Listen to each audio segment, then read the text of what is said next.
May the best brand win with Scott Robertson's Music Biz Marketing Strategies. Now, here's your host, Scott Robertson.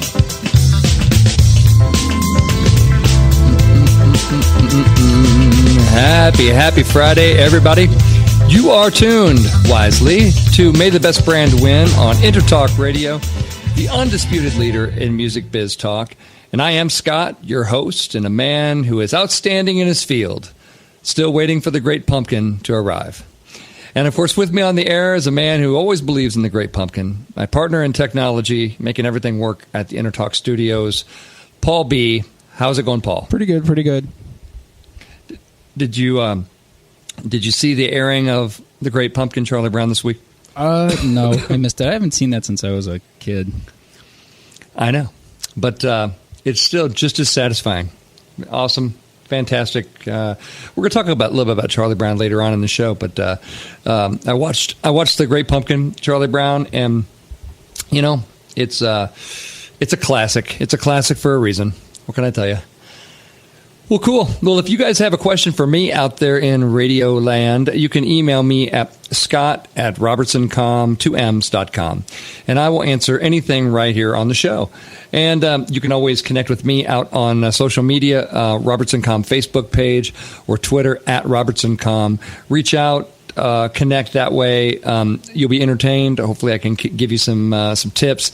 A lot of things I talk about in the show I've first discovered and kind of posted in those feeds as well, because I kind of do those things together. So anyway, reach out and connect. We'll have some fun. And if you have questions, I know sometimes people email me offline and say, hey, I listened to this episode, I had a question about such and such, that kind of thing. Yeah, go ahead and do that, because it's only an hour show and I don't have time to delve into every aspect of marketing communications, and everybody's situation is going to be a little bit different anyway. This show, I call it Twisted Communications. We're going to talk about that squiggly, nasty those little lines in the communication model that get between the sender and receiver. That's known as noise or interference, or it's a part of the communications model that isn't talked about a lot. And I always like to go back to the communications model because in essence that's what we're doing. And no matter how complicated it is, no matter what tactic you're doing, in essence, there's still a big circle for a sender, a big circle for a receiver, an arrow for a message, a feedback loop coming back to close it up, and noise in the channel that gets in the way. And today we're talking about that noise. And I think this could be kind of a fun show because, noise can be a lot of things. And we certainly don't have enough time to delve into every aspect of noise. But I'm going to give you a few tips that I have about noise. Noise is like this, right? We're talking about noise and interference. You meant to say X, but it came out a whole bunch of Y, and I will tell you exactly why in this episode as we dig into, how to deal with your communications when the meaning of your message can get twisted or interfered with in some way. And we're also going to go over who's winning and losing this week in marketing communications. So we're going to have a lot of fun today. Sit back and relax and enjoy it. And let's get going. So let's talk about what noise is. Musicians know what noise is. Noise is your worst enemy when you are on stage as a musician. It's annoying, right? It's really annoying. A little bit different type of noise, But the noise that we experience as musicians, maybe you have a noisy cable, maybe you have an ungrounded circuit in a bar that may or may not also cook burritos on the same circuit that it uses to plug in the band. We've all been there. You know what I mean? So we all get noise. And for a musician, it can be really annoying because it can really mess up your performance. If you're playing, you're playing the guitar and it's great, and you have this real, subdued guitar solo, and your amp is like, during it, you're gonna lose the mood a bit, right? Similar in communications. Communications, we have the best of intentions as communicators. We sit in our little rooms, and dream up messages and ads and PR strategies and promotions and appearances and everything else with the intent of trying to make a connection with an audience. And what happens? Well, something happens. A lot of things can happen in marketing. A lot of things can happen And so I think that's what we should delve into first. One of the reasons that we care about noise is it interferes with our message. In the communications model, it can also be defined as technically as the absence of the sound in the channel. So for whatever reason, your message is not getting through. So according to Wikipedia, and we're all prepared to trust that, right? In communications and electronics, especially in telecommunications, interference is anything which modifies or disrupts a signal as it travels along a channel between a source and receiver. Now, don't forget the communications model that we kind of use today, the lovely, Shannon and Weaver model that we've discussed many times on this show, which is a product of Bell Laboratories. And Shannon and Weaver were mathematicians, by the way, and worked for Bell Laboratories. So the message, so when they devised the communications model that we use for communications, even today, although it can become a lot more complicated than that. That's just a good way of simply describing it. It was meant to describe a telephone signal, right? It was designed to mirror the functioning of radio and telephone technologies. And that's why it has a sender, channel, receiver, and noise in the channel, and that kind of thing. So I think that's always kind of that one is kind of fascinating to talk about noise in that way. Let's dig into some types of noise, and there's a lot to this, honestly. So let's just see if I can boil this down in a way that doesn't make you want to leave the show. So examples of noise in the channel are what, now some of this is going to get psychological on you, just so you know, but environmental noise, physiological impairment noise, semantic noise, synaptical noise, organizational noise, cultural noise, and psychological noise. Lots of different types of noise, right? So, we should probably define a few of those things, right? Because those are some big old words, right? Environmental noise is anything in the environment that's getting in the way. You've got a billboard, you want to reach people, and there is something in the environment. Let's say there's another billboard or a building or a mountain or something. There's something blocking the message physically in the environment, right? That can be noise in that. Anything in the environment can do it, though. Let's say you're advertising on the radio, right? And somebody's in rush hour traffic, and there's a bunch of horns honking, right? So environmental noise. Any noise that's present in the environment that is going to interfere with the message. Noise is anything that can interfere with the message. But it gets more interesting when you start talking about cultural noise, organizational noise, and one of the things that I want to focus on, which is psychological noise. As we've talked about lots of times on this show, we don't all see the world the same way. We really, really don't. And that's important. One of the reasons we spend so much time talking about psychology. I get that question a lot. People say, you spend more time than my therapist, talking about psychology. That is the game, folks. That is the game that we're playing. We are absolutely 100% going after the same thing your therapist is. We are going after your mind, which sounds ominous. I get it. But that is what we try to do here in the laboratory. And sometimes we're successful, and as we talked about last week, sometimes we're not. But let's talk a little bit about what the psychological noise can be. Everything that we believe, we were taught by someone. Our parents, parenting type of figures, authority figures in our lives, mentors along the ways, friends, family. Lots of people taught us stuff, and some of those things, may or may not be right. Okay? Some of our deeply held beliefs, are right to us, but they may not be right to someone else if they came up a different way, if they understood things a different way. It's really, really important that you understand that as a communicator, because not everyone is going to perceive the message in exactly the same way. Some of your biggest communication fails come from not taking the step and realizing that people are going to bring with them some psychological noise. And I thought that we might have some fun on the show today and talk about an example that is almost impossible to get away from, and that is the presidential race of 2016. But don't worry, we're not going to talk politics. There's plenty of people blabbing about that. We're going to talk about communications as it relates to politics. Some of your dirtiest tricks in communications are executed by politicians. All the way back from the example of the muckrakers. Political campaigns are known to take the rules that we talk about on this show and just break them right over their legs, right? Just break them right over their knee and laugh while they're doing it. So they're not always the best thing to replicate, but let's talk. So the presidential race here of 2016, it's everywhere. It's right in your face. Both candidates have an image that they want to put out, a message that they want to put out, a brand, so to speak. Hillary Clinton wants to be seen as experienced and qualified and capable of keeping things, going for those in the country who are pretty satisfied and pretty happy with the way that things are going.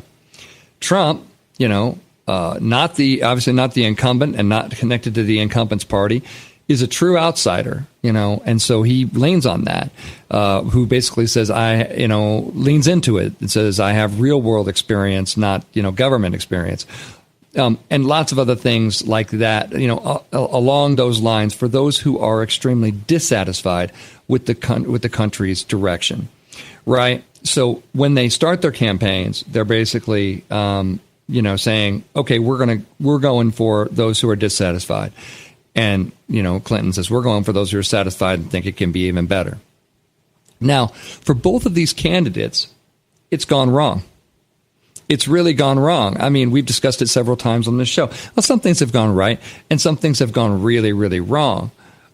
So we need to look, and one of the reasons that it went bad for them is noise in the channel. Noise in the channel will mess up your communications every single time. So let's talk about it. Hillary Clinton wants to be seen as experienced, qualified, capable for those who are satisfied. Right? She puts out that message. Where it goes wrong for her is when people say, trust of politicians is an all-time low. We don't trust anybody that's a career politician. We don't, obviously she has not one, but many, many scandals, that she has to deal with. Actually, both of them have many, many scandals that they have to deal with, and the scandals can create noise because you're there saying, I'm experienced, I'm qualified. And the scandal information is saying, qualified doing things badly, and those kind of things. And for Trump, lots of women coming forward with the groping allegations and just almost everything he says seems to incite, various groups. Not a tremendously politically correct guy, doesn't have a great filter. And obviously, anybody who watched The Celebrity Apprentice, knows that. You know that he doesn't have a filter. That's why NBC picked him. They don't pick people to host reality TV shows like that are just, middle of the road and boring. They pick people who are going to create sensationalism around an entertainment experience for their audience because that's what they sell. So it shouldn't surprise anyone that he has no filter. That has been his trademark for a good long time. And yet people still get upset and say, well, he has no filter. It's like you really need to rent some old episodes of go on Netflix and watch the old episodes of Celebrity Apprentice and just acquaint yourself with who you're talking about. Honestly, just a quick aside, the fact that this country is about to vote on the possibility of electing a reality talk show host to the highest seat of power in the free world, that is extremely, indicative of how we feel about politics. Is it not?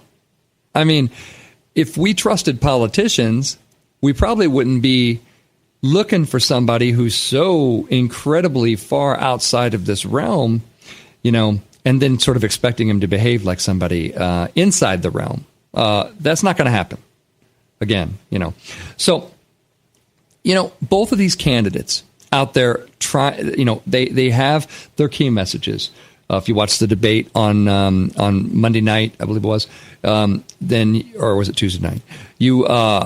if you watch the debate, then you saw the fact that they have their messages, and they differ on a lot of positions, and they want to reach out to their people, the people that they have the best chance of getting votes from, and try to appeal to them. But things get twisted, noise in the channel. So where is that noise for them? Like I said, for Trump, it's a lot of things outside of the campaign that kind of almost qualify more as tabloid type of gossip.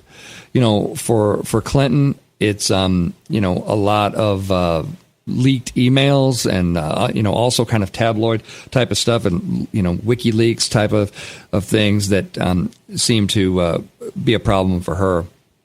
Let's talk about the mainstream media for a second, because the mainstream media play a big role here. I went to journalism school. I went to the University of Missouri School of Journalism, and what I see in the mainstream media is far from journalism. I don't know what that is, but that ain't what we're supposed to be doing out there. And it's bad for PR, because our business is dependent on trust in the media. And as we've discussed many times on this show, and I'll just recap it right here, that trust in the news media hits an all-time low.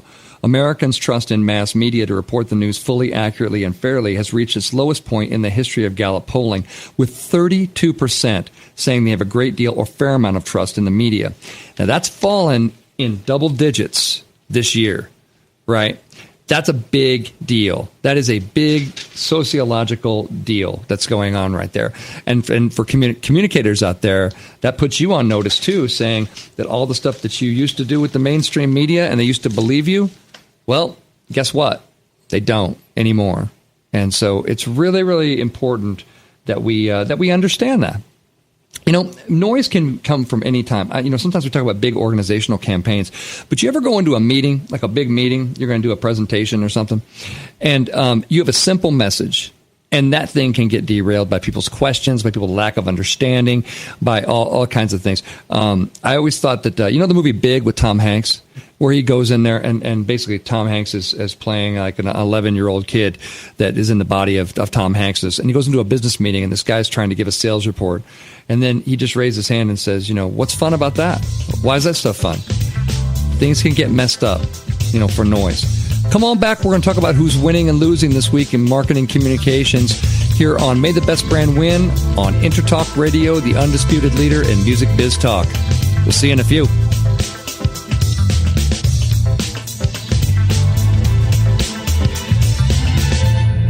Are you serious about your music? Are you ready to run with the big dogs? The experts at Pitbull Audio have the gear to get you into the game. From leading manufacturers like Mesa Boogie, Fender, Pioneer, and American Audio. To sound your best, you need the best. Pitbull Audio can deliver in rehearsal, on stage, and into the big time. Dropping beats, shredding guitar, or making the crowd roar. Whatever you dream, Pitbull Audio can help make it happen. We are Pitbull Audio. We want you to play it loud. PitbullAudio.com. This is Jackie Bertoni from Jackie's Groove. Come join me weekly on my journey through the music business as I take you behind the velvet rope, interviewing industry notables such as Al Di Meola, Michael McDonald, and Al Jarreau, to name but a few. Listen to their stories on being in the studios recording #1 hits and onto the stages throughout the globe. Allow me to be your music historian. You can hear me live every Monday at 2 p.m. and every Wednesday at 12 noon Pacific Standard Time or 24/7 on jackiesgroove.com. Ready to get your groove on? Hi, I'm Tim Dolbear, the host of Sound Experience on Intertalk Radio. Each week, I talk with top professional audio engineers, producers, musicians, and the manufacturers that make the tools that we use in the studio each and every day. From capturing the perfect take to mastering your final release, and the tools and how the pros use them, we are going to dive deep into their process and learn from their experience. I look forward to you joining us each week on Sound Experience with me, your host, Tim Dolbear. Hey, it's Tracy Smith and Beth Venus of Girls Talk Rock right here on the Intertalk Radio Network. Every Wednesday at 5 p.m. Pacific. Okay, Beth, they know that, but we want you to know that the industry pro's choice is Silver Tiger Production. STP is a full-service production agency offering sound, lighting, installations, talent buying, staffing, backline equipment rental, and sales. Kapow! It's everything in the entertainment performance industry. It's all that. SilverTigerProduction.com.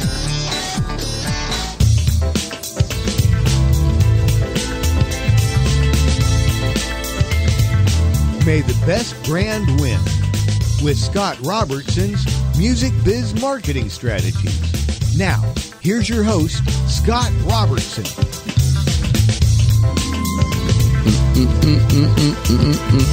Hey, it's still Friday, everybody, and you are still tuned to May the Best Brand Win on Intertalk Radio, the undisputed leader in music business talk. And I am Scott, still here. We're talking about noise in the channel. How's it going, Paul? How's the noise over there? Coming at you from all directions. There you go, noise in the machine. I got filters, though. I got gates. I got compressors. I'm ready. You're ready. You ever get up on stage and you have one of those moments where you're trying to bust out a sweet solo and it's like, yeah. Usually a bad cable in the pedal board. I had one recently where I just had to like yank it and go direct into the amp, bypassing all the pedals. Nice. But turns out I think I played better without all the distractions. We always get to, there's one reason our band always gets to bars early and stuff, especially new bars that we haven't played before, is that we are specifically going to test the power. And we're going to test the power and make sure that there's not any kind of weirdness in whatever construction they're talking about. That is smart. In our stuff. My brother's way serious about that. He's got all kinds of devices that can condition the power. He brings his own like power conditioners that he can run off of these things. That's a lot of gear for me, to be honest. Yeah. So that's not going to happen. But he's a little more serious about it than I am. I just play in bars and Mustang Sally and Brown Eyed Girl and it's my anniversary. Hey, it's this guy's anniversary. Let's get it done. That kind of fun thing. Well, good. Let's. Today we're talking about noise and interference in the communication channel. We're going to take a little break from that and talk about who's winning and losing this week, as we always do in segment 2. This week I've got a fresh batch of insanity for you, and we start with 3D printers. 3D printers now, and I read this story recently on New Atlas. Hackers are now hacking into 3D printing devices and telling them to print self-destructing, items, basically parts. So like propellers. So now you can go. They're hacking into, and if you're creating propellers for your drone, they can introduce a bug into your system, and it'll create a propeller that looks just like the regular propeller that you've used before, but will self-destruct. And your drone will come flying down and smashing into the ground. So this is, horrifying, and especially with the fact that, let me just read you what New Atlas says about it. They said, in the near future, an F-35 fighter plane on a routine flight kicks in its afterburners and goes supersonic. Suddenly, there's an almighty bang as one of the turbine blades in the jet engine disintegrates, and within seconds, the U.S. $85 million plane is tearing itself to pieces. Is it an accident or sabotage? According to researchers at Ben Gurion University, this scenario could be an example of a new type of cyber warfare where saboteurs, can fool 3D printers into creating self-destructing parts that are indistinguishable from the real thing. So there's a scary one. I'm going to put that one in the I think kind of overall losing for 3D printers, especially if you're counting on your 3D printer to make something important that you don't want to self-destruct. And talk about things you wouldn't have ever considered. Who would consider somebody could hack your printer and mess up your propellers? I don't know how often that would happen or those kind of things. But I found the story to be kind of interesting, also kind of horrifying at the same time. Winning this week is China, or as Donald Trump says, China overtakes the U.S. In iOS App Store revenue. According to TechCrunch, China has now overtaken the United States to become the largest market in the world for App Store revenue. It's a new report that's out from app intelligence firm App Annie. The country earned over $1.7 billion in Q3 2016, which puts it ahead of the U.S. by over 15%. The U.S. had been the number one iOS market since 2010. So now today, Chinese consumers are spending more than 5 times the amount they were spending on apps just 2 years prior. And the report predicts that China will drive the largest absolute revenue growth for any country by in apps by 2020. So if you're an app developer out there, you would do well to make sure you're taking a look at China. There's a really interesting graphic there where it shows Tim Cook from Apple, speaking at an event that's obviously taking place in China. But anyway, it was an interesting story, and obviously China's winning in that whole thing. Hey, speaking of Apple, let's not jump off that until we hit their story of the week, which is that Apple says many products that are thought to be genuine on Amazon are actually fakes. In a federal suit against a New Jersey seller, the tech giant says counterfeit cables and chargers can cause a fire or electrical shock. And just on a quick Samsung note right here real quick, I got a thing. I'm flying Southwest Airlines next week. At the top of my Southwest boarding pass, it says, do not bring on board a Samsung Galaxy Note 7. Their branding has reached the point where negative branding has reached the point where they are a cautionary tale on my airline ticket. I'm sorry, that is a problem to which I have not ever seen before. I don't think anybody's ever dealt with that before. Hey, Scott, how would you deal with the fact that consumers don't trust our equipment because all of their airline tickets say that they may blow the plane up? Well, it's a more complicated problem than just a one answer or one sentence answer. Let's talk about branded content this week. Branded content may be losing some of its muster. There is a new report out, basically a story in Adweek. iCrossing, which is a big branded content sort of agency, says there are too many branded content players out there. Just too many. Too many of them out there floating around in the ether, doing stuff, and there needs to be less. That's what he says, which is fascinating, obviously. Branded content. Here's what I'll say about branded content. I do like it. I do like the idea of brands being able to put out, things that aren't just, hey, we've got a sale this week. In the music industry, instead of saying something like, this product's on sale, here's the price, buy it here, that kind of thing. You can tell a larger story about what you're doing by trying to put a little bit of education into it. And I think that level of branded content is very good. When you're talking about like sponsored content and things like that in people's social networks, as you know from what I've discussed on the show before, be very careful with that. Be very careful with that. That is the equivalent of you walking into a cocktail party at somebody's house and you don't know everybody that's there, and then you just whip out whatever you're trying to sell and you're just selling it right in the middle of a cocktail party. You are not going to make many friends at that party. Now imagine that party is like 49,000 people strong, and you just ticked off 49,000 people in a room, right? Sometimes it's helpful to bring some of these, digital things into a real world context so you can see how incredibly stupid they are, right? I think that digital marketers don't always put their, is this a really stupid thing for us to be doing, hat on. And you can, and I can, believe me, I could give you some examples. The fact, whoever invented the ads that follow you all over the place should be beaten. That person should be found and strangled, literally. If you know who it is, please tell me.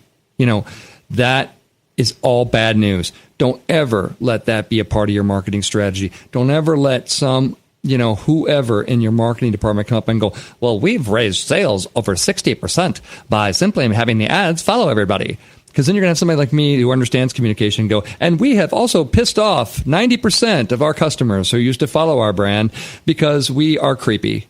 We're the creepy brand. Don't be the creepy brand. Don't mean to get on a tangent on branded content. But when you say the words branded content, it can mean a lot of things. Be educational. Be good. Be great with it. Don't be ordinary with it. And don't be creepy with it. Good God. Stay away from creepy, please. Very important. Very, very important. In the losing category, we're moving on to Snoopy. MetLife is going to axe Snoopy and the Peanuts crew. They are shaking up the brand, shaking up the big MetLife brand. And after 3 decades of selling insurance, Charlie Brown's dog and the Peanuts cohorts are hitting the unemployment line. He's really going to need that therapist now, Charlie is. MetLife announced Thursday that it's ending the long-standing association as it rejiggers the brand for a more corporate audience. Interesting, is it not? That they're going for more of a corporate audience, and maybe the Snoopy thing wasn't working so well with the corporate audience. If they mean corporate by that, I hope the new MetLife brand isn't corporate and like super boring. And believe me, it's a short walk in insurance from here's what we actually do to why is everybody asleep. So make sure, very, very, very, very important to, know what you're doing there. But as I mentioned at the top of the show, I love Snoopy. I always thought it was a great strength of the MetLife brand, to be honest. I'm sure they have their reasons for wanting to go for a more corporate audience. But, man, Snoopy was, I think it was a cool part of that brand, right? So it's going to be a real challenge, I think, to not only distance yourself from a character that's been part of the branding for so long, but also the challenge will be, what are you going to replace it with that's going to be as good as Snoopy? Snoopy's real popular, folks. CBS did really well, or ABC did really well with its, with the Great Pumpkin Charlie Brown thing this week, and so, I would put them in the losing category. I definitely put the Peanuts gang in the losing category. It remains to be seen whether MetLife is winning or losing. It depends on what they do. I think it sounds like, more corporate audience. It sounds like they're going to ditch what was fun and cool about their brand for something really boring. Then they'll probably end up going back to Snoopy. You may have heard it here first, just so you know. Winning, I want to talk about Kodak for a second. And I might be the first person talking about Kodak in a long time, folks. But Kodak's global CMO was interviewed this week and talks about how he's going to bring the brand back from the brink. Talk about noise in the channel. Talk about things you can't, things that have happened to your message that you didn't have any control of. Kodak makes film. And for your younger listeners, film is stuff that we used to use to take pictures, movies and still photos. It was this incredibly fragile stuff that we used for pictures. And Kodak built its entire brand around film. So, man, their eggs were all in that basket. And so when people stopped using film, they were, up the creek without a paddle, so to speak. So what's really interesting to me is what Kodak's going to try to do. That they are doing some sort of smartphone offering. Speculation is rising around the highly anticipated launch of its forthcoming smartphone offering this week, the latest in a series of products aimed at reintroducing the brand to a new generation of consumer creators. So it's going to be interesting to see what the next, what he talks about is what is their next hero product? What are they going to be able to do? Sounds like they want to do something with the motion picture Super 8 camera, which was really important in the day. In fact, J.J. Abrams made a movie about Super 8 cameras and talks often about how that was one of his first cameras and one of the things that inspired him to be a filmmaker. So I think that it'll be really interesting to see what good old Kodak it has up its sleeve. I'm interested. We'll put them in the winning category for that, although it does remain to be seen. Let's talk about Target. And we're back with creepy clowns. Doesn't seem like we can escape this story. Much like a creepy clown chasing you through a maze, this story, just when you think you're done with it and you want to be done with it, it's back. It's back, baby, and it's back again. So Target has pulled several scary clown masks off its shelf a few weeks before Halloween amid a worldwide phenomenon that has left many feeling paranoid and fearful of clown sightings. The retailer said it began removing some clown masks from stores from its online selection last week due to, quote-unquote, sensitivity to the issue at hand. However, happier, less frightening clown masks are still available for purchasing, the company said. The quote is magical. It says, "Given the current environment, we have made the decision to remove a variety of clown masks from our assortment, both in stores and online. The creepy clown craze, which has lasted for more than a month." Actually, by the way, just to correct Time Magazine, Much more than a month. Much more. It's been going on for months, and actually has been driven by a public relations agency back east, and seems to be tied to the Stephen King movie It that's coming out. Just so you know. But Goodwill and Suncoast announced that they will stop selling clown costumes in 18 Florida stores to be sensitive to customers' fears. So, oh man, the creepy clown thing. I mean, it's still going. And I don't know. I guess we'll put creepy clowns in the losing column. We'll put Target in the, you got to do something, and they probably, don't even know what to do, category. To me, they sell a lot more dangerous things at Target than creepy clown masks. I mean, a lot of things that could cause real fear. However, they're going to take the creepy clown mask off, and everybody's going to, feel better about it. Also winning this week is Snapchat is going public. It's filed for its IPO, and that's really interesting to watch. We've been following it on this show for a while.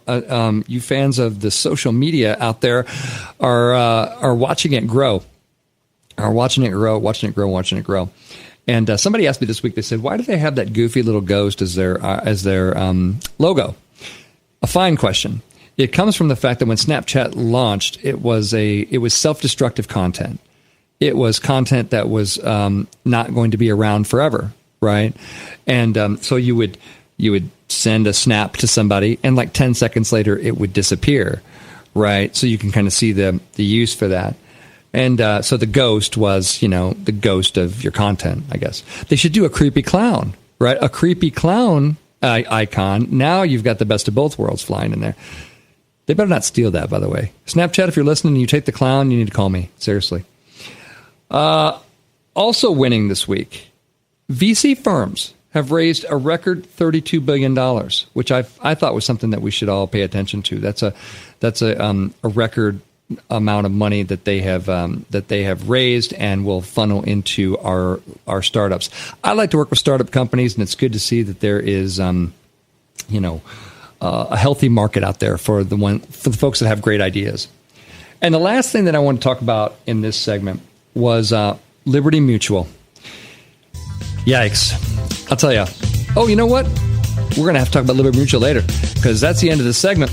And you are tuned to May the Best Brand Win right here on Intertalk Radio, the undisputed leader in music biz talk. Come on back. I'm going to give you some tips on how to cut through that interference.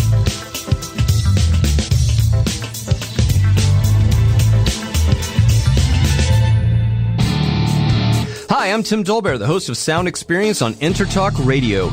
Each week, I talk with top professional audio engineers, producers, musicians, and the manufacturers that make the tools that we use in the studio each and every day. From capturing the perfect take to mastering your final release, and the tools and how the pros use them, we are going to dive deep into their process and learn from their experience. I look forward to you joining us each week on Sound Experience with me, your host, Tim Dolbear. Are you serious about your music? Are you ready to run with the big dogs? The experts at Pitbull Audio have the gear to get you into the game. From leading manufacturers like Mesa Boogie, Fender, Pioneer, and American Audio. To sound your best, you need the best. Pitbull Audio can deliver in rehearsal, on stage, and into the big time. Dropping beats, shredding guitar, or making the crowd roar. Whatever you dream, Pitbull Audio can help make it happen. We are Pitbull Audio. We want you to play it loud. PitbullAudio.com. Girls are talking rock again. And people are listening. Today we're talking bands. Let's talk promotion. Red Giant promo, graphics, EPKs, video, photos, social media, and brand building using content marketing. But let's talk studio at CCMA, which is events, rehearsal, tour prep, piano, guitar, voice, rock band, lessons, workshops, and clinics. Yeah! Both proud sponsors of Girls Talk Rock. Well, get the lowdown on these services and contact me, Tracy, at girlstalkrock.com. This is Jackie Bertoni from Jackie's Groove. Come join me weekly on my journey through the music business as I take you behind the velvet rope, interviewing industry notables such as Al Di Meola, Michael McDonald, and Al Jarreau, to name but a few. Listen to their stories on being in the studios recording #1 hits and onto the stages throughout the globe. Allow me to be your music historian. You can hear me live every Monday at 2 p.m. and every Wednesday at 12 noon Pacific Standard Time or 24/7 on jackiesgroove.com. Ready to get your groove on?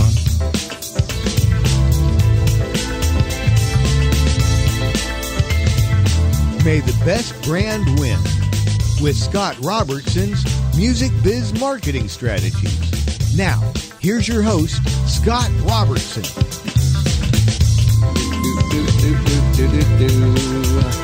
Hey, it is still Friday, everybody, and you are tuned to segment 3 on May the Best Brand Win on Intertalk Radio, the undisputed leader in music biz talk. I'm Scott, still hanging out here with Paul B in the studio. Paul, what'd you think of winning and losing this week? Throwing my drone out the window. Throwing your drone out the window. Yeah, exactly. 3D printers can be hacked. Freaky. It's freaky, but it's one of those things that in retrospect seems pretty obvious. It's, if you're going to introduce, the digital reality into the analog reality, then all the, the hacking and stuff kind of comes with it. That's pretty scary. It is. I mean, I think, you wouldn't think so. I mean, you wouldn't think anybody would be sitting there going, it'd be fun is if we could hack somebody's 3D printer and mess up the things that they're printing in their, in their house or their business or that kind of, it's like, what's the matter with you? But then again, I don't know. It might be just like training ground for, for the real stuff to come. Like you're talking about, the jet turbine blowing up. Yeah, that was a pretty horrifying, pretty horrifying example that they used there in that thing. I wanted to talk about Liberty Mutual real quick. So here's one. Stop me if you heard this one. Liberty Mutual, just one last thing I didn't get to in the last segment, was the fact that Liberty Mutual recently got busted and had to pay $925,000 in a settlement for its accident forgiveness ads. You've seen them. They interrupt the NFL all the time. And they say, we have accident forgiveness. Here's the problem. They advertise these things nationally, and the accident forgiveness program is not available in California.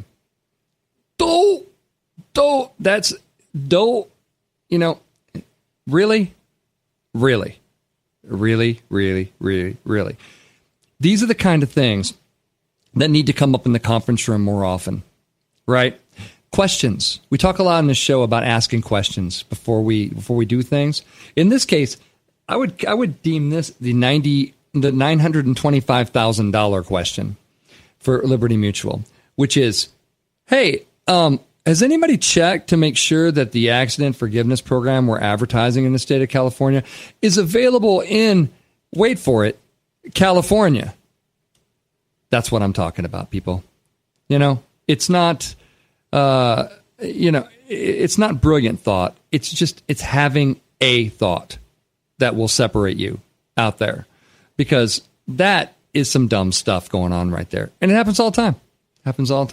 So I'm going to put them in a losing category. But we're in segment 3. We've long ago said goodbye to segment 2. We're in segment 3 now. In segment 3, we are here talking about interference. We're talking about interference in the channel. And this whole episode, in the first part of the episode, we were talking about what it is. It's noise in the channel. It's anything that inhibits us or interferes with our ability to get our message from the sender, us, to the receiver, them, that kind of thing. So I'm going to give you some tips about how to get through interference. The first thing that you want to do is you want to be ready for it. You want to be absolutely ready for interference, because it's going to happen. In every communication program, you need to understand the fact that it's not going to be perfect out there.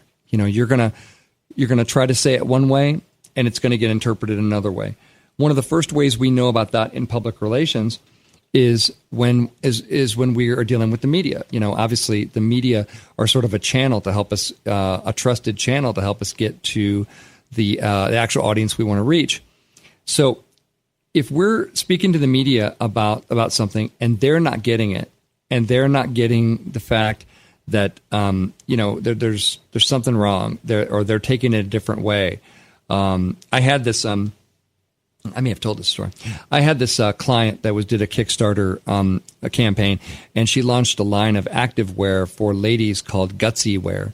And it was when my company very first started, and it was sort of a friend of a friend thing.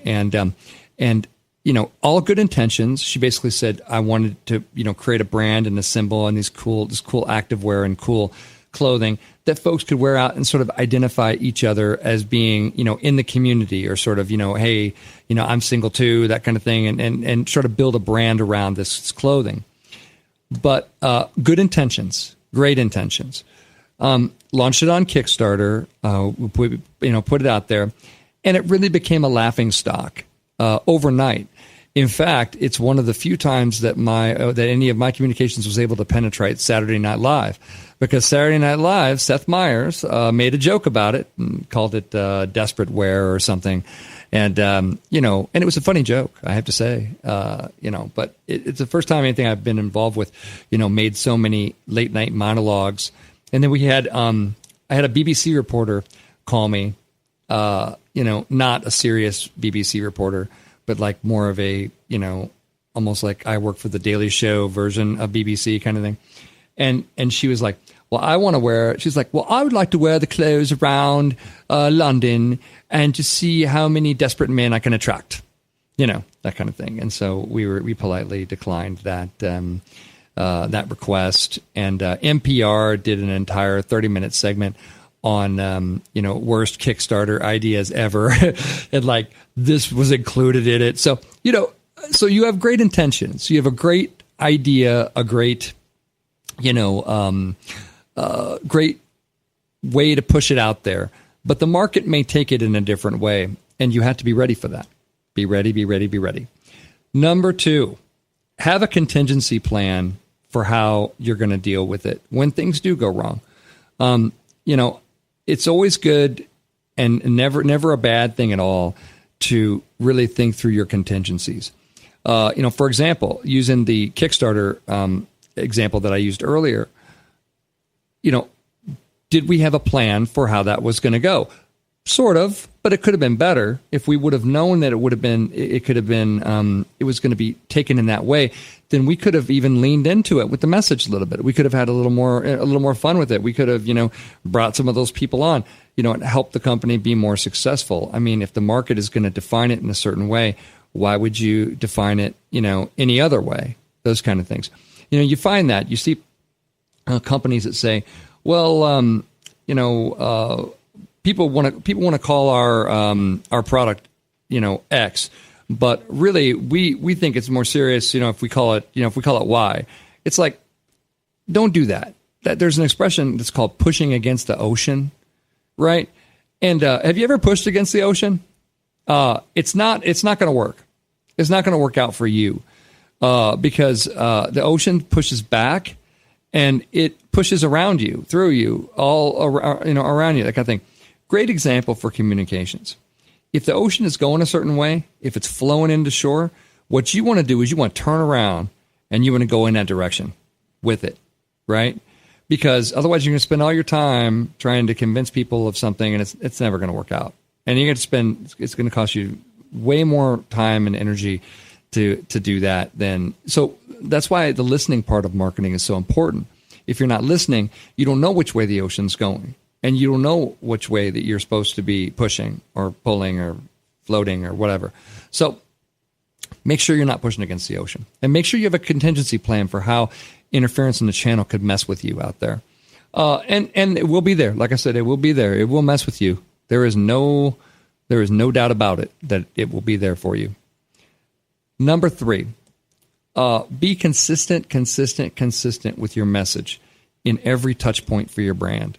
It's never, one of the great ways to get around interference is make sure that you're not part of it, is make sure that, and companies have a lot of trouble with discipline when it comes to branding. They have a lot of trouble and sort of an organizational case of ADD. When we came up with the Believe in Music brand for NAMM, I'm not kidding you. 1 year later, somebody on the board said, so when are you going to change it? And I gave them the quote and I said, when it's no longer true. And they kind of just stopped and was like, well, when's that going to be? And I was like, never. The plan is we're not going to change it. MetLife had Snoopy for 30 years, folks. You'll live your whole, if you come up with something great, you'll live your whole career, and your next predecessor, generations down the line, it'll be their problem to change it, right? Because marketing is about consistency. Marketing is about teaching the market who you are through your various touch points. And if you aren't consistent in your touch points, then it's much easier for interference to take you another direction. Believe me, the interference can take you another direction anyway. It absolutely can. So you want to make sure, make darn sure that you're all over it when it comes to touch points. By the way, touch points, that's a little bit marketing jargon. I apologize for that. It just means any time your brand touches the customer. So, and I think we've talked about that a few times on this show. So it's, obviously your website, your corporate identity, your, any events that you're producing, your logo, your customer service, the product itself, everybody who works in the company, all the places where your brand could be out there touching, the various, publics that you're trying to influence. Consistency is really, really key. And I think that one of the reasons that we have problems with consistency is the fact that we are, we get bored. We get bored easy with things. We say, do we have to say this at the exact same time? God, it just sounds like I'm like a broken record saying the same thing. Yes. We go on press tours all the time, and we prep our spokespeople when they go around and they're speaking on things, to various media the same day. Say it the same way. And then the spokesperson invariably will come back and go, well, I'm just getting bored saying it that way. And it's like tough, to the audience that you're hitting in Des Moines, Iowa. It's the first time they're hearing it. So you getting, you being comfortable and you having your, openness to have flexibility with the message isn't something that the brand can really afford to do. What we're trying to do is be consistent with our message so that we can have as little as possible interference. Tip number 4, you want to monitor in real time as much as possible what's going on. Remember, I talk about the listening part of marketing a lot. We just talked about it in one of the other tips. Monitoring real time how your message is being received is very important. Not just like on Twitter, you can see how people retweet it, but how did they retweet it? Did they retweet it as, oh, can you believe what this company just said? Man, are they arrogant bunch of beep, beep, beep, or did they say, well, I'm really behind this. I really like what they had to say. I like this. How they say it is really important to seeing what kind of interference that you're getting out there. So you want to monitor. You absolutely want to monitor. There are a lot of solutions out there that companies use to watch the airwaves, so to speak. Social media has tools like, Radian 6, and, public relations for years has used, Burrell's Loose, and, things like Cision and Meltwater News and things like that we use to monitor things in real time as much as we can and get a feel for. Remember, when your assignment is communications of the brand, a big part of your job is listening. And I don't think as many people get that as really, really should.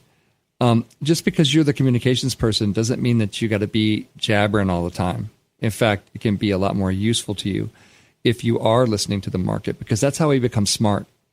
We did a whole show on the importance of research.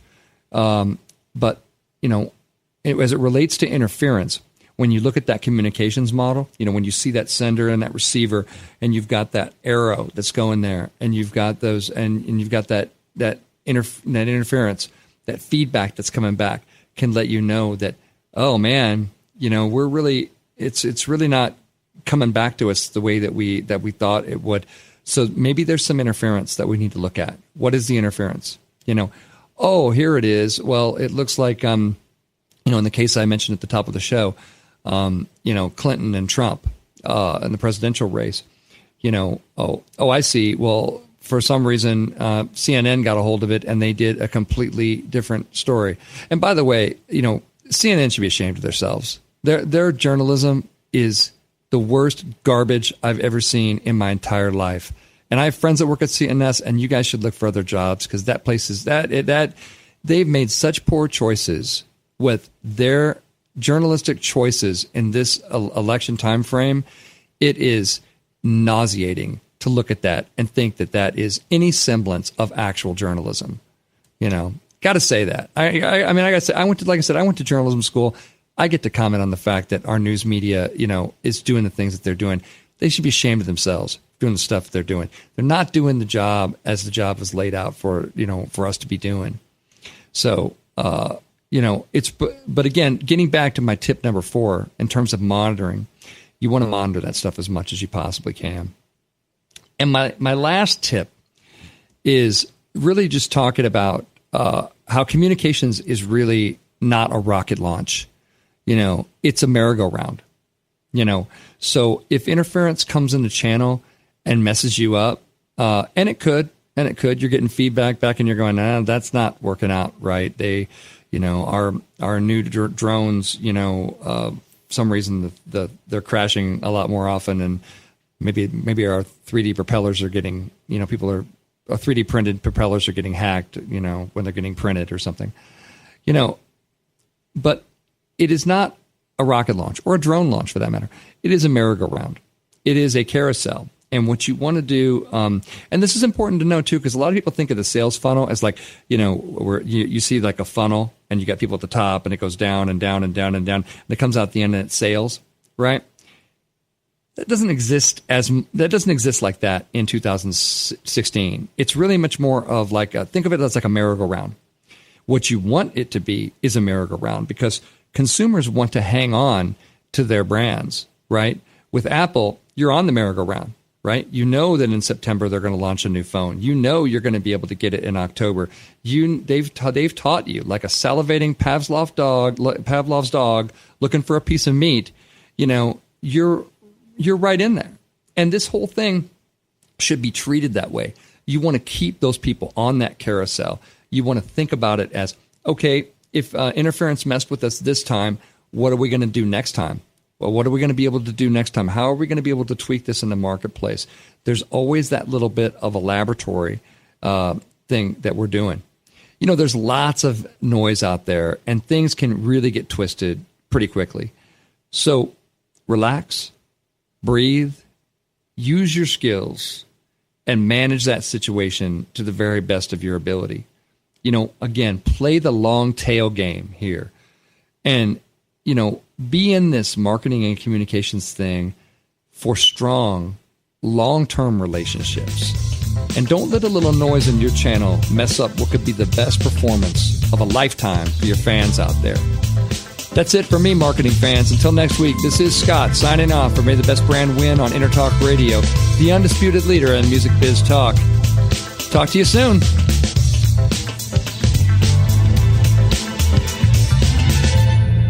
You know what's all around you every waking moment of your life? Marketing.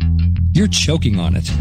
I'm Scott Robertson, and when it comes to strategic PR, branding, and marketing, I've seen it all. And actually, I'm still seeing it because bad marketing never sleeps. Join me each week on May the Best Brand Win, right here on Intertalk Radio, and learn how to make the marketing for your brand unforgettable. Hi, this is Tim Dolbear from Eclectica Studios. I'm a full-time mixing and recording engineer. I work with Grammy winners, labels, and indie artists, using state-of-the-art digital mixing and restoration tools and the very best in analog gear. Really, though, it's my ability to bring tracks to life and fulfill your vision for your music. This has made me sought after by producers and artists worldwide. So spend your time working on music and not chasing a mix down a rabbit hole.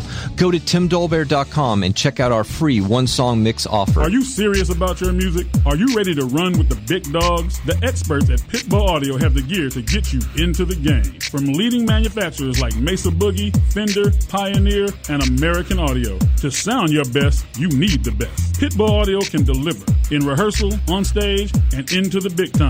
Dropping beats, shredding guitar, or making the crowd roar. Whatever you dream, Pitbull Audio can help make it happen. We are Pitbull Audio. We want you to play it loud. PitbullAudio.com. This is Jackie Bertoni from Jackie's Groove. Come join me weekly on my journey through the music business as I take you behind the velvet rope, interviewing industry notables such as Al Di Meola, Michael McDonald, and Al Jarreau, to name but a few. Listen to their stories on being in the studios recording number one hits and onto the stages throughout the globe. Allow me to be your music historian. You can hear me live every Monday at 2 p.m. and every Wednesday at 12 noon Pacific Standard Time or 24/7 on jackiesgroove.com. Ready to get your groove on?